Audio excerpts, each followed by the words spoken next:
L'air avait la lourdeur étrange des combats.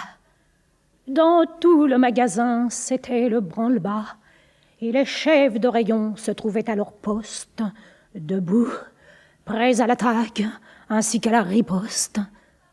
Nous partîmes 500, mais par un prompt renfort, nous nous vîmes 3000 en arrivant au port.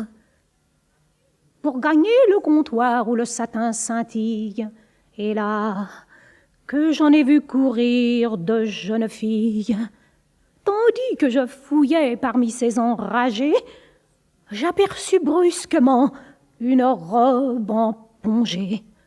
J'ouvris les yeux, doutant d'une aubaine pareille. 1000 francs? Cette robe était une merveille, une élégance, un chic. Je tendais une main avide et frémissante vers elle. Soudain, je vis une Espagnole, une espèce de mort, saisissant le pongé que j'étreignais encore, me l'arrachait des doigts en criant « Caramba !»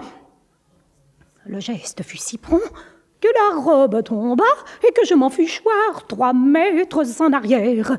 « Je vais enfin l'avoir !» hurla cette mégère. Un pongé. Me devrais-je inquiéter d'un pongé? Et pourtant, depuis lors, le regret m'a rongé. Toi, que je souhaitais par-dessus tout sur terre, robe qui fut mon bien, mon espoir, ma chimère, robe, unique objet de mon rassortiment, robe dont je voulais séduire mon amant. Je tendais mes 2 mains vers ta splendeur étrange. Mais je n'ai plus trouvé qu'un horrible mélange d'ors et de soie flétrie, traînant parmi des franges, des tissus maculés et des coupons affreux, que des doigts mal lavés se disputaient entre eux.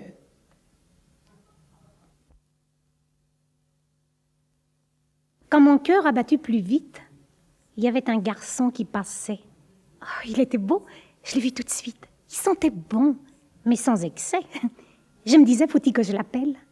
Mais lui, tout doucement, sans se presser, il m'a fait « Bonjour, mademoiselle ». C'est rien, mais fallait y penser. Comme je suis d'une nature polie, j'y ai répondu « Bonjour, monsieur ». En pensant, je vais faire des folies. Je suis capable de le suivre jusqu'aux cieux. Seulement pour y aller, quel problème? Mais lui, en souriant, m'a passé 2 tickets de métro, des 2e. C'est rien, mais fallait y penser. En arrivant à République, on n'avait pas ouvert le bec. Je me disais, bon sang, ça se complique, et j'avais plus un poil de sec. Je me sentais 39,5 de fièvre.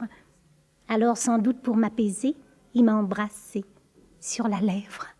C'est rien, mais fallait y penser. Après ça, j'ai perdu la tête. Je me suis retrouvée au fond d'un lit, avec mes bas, la mine défaite, et mon chignon tout démoli. Alors j'ai eu honte de moi-même. Mais lui, au lieu de me mépriser, m'a dit simplement « Je vous aime ». C'est rien, mais fallait y penser. Depuis ce jour-là, je suis heureuse. J'attends mon 14e enfant.